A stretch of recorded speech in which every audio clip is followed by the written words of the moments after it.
L'UER vient de modifier les règles de vote pour l'Eurovision 2026. On voit ça ensemble. Martin Green, qui est actuellement le directeur du concours, justifie ces modifications par une volonté que le concours reste neutre et qu'il ne soit pas instrumentalisé. Dans un premier temps, il a clarifié les règles en matière de promotion, ce qui va amener à décourager toute campagne promotionnelle jugée disproportionnée. Dans le détail des règles, on peut lire que cette règle s'applique notamment si cette promotion disproportionnée est générée par un gouvernement ou une agence liée à un gouvernement. La deuxième règle qui a été énoncée concerne le vote. Maintenant, on ne pourra plus voter 20 fois, mais 10 fois. 10 fois donc par mode de paiement. La troisième info très importante aujourd'hui, c'est que les jurys vont revenir aux demi-finales. Ainsi, le résultat de chaque demi-finale sera composé de 50% des votes du jury et de 50% du vote des publics. Selon le directeur, cette mesure a été créée afin que les prestations présentant de grandes qualités artistiques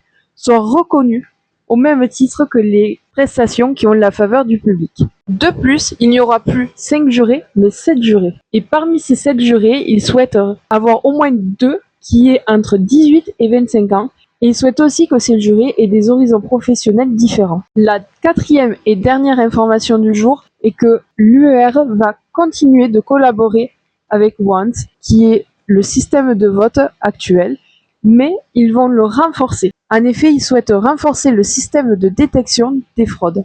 En décembre, lors de l'Assemblée générale de l'UER, les pays membres seront amenés à juger ces nouvelles mesures, mais il n'y aura pas de vote. En plus, dernière info, la liste complète des pays participants sera dévoilée avant Noël, selon le bulletin qui a été publié ce matin.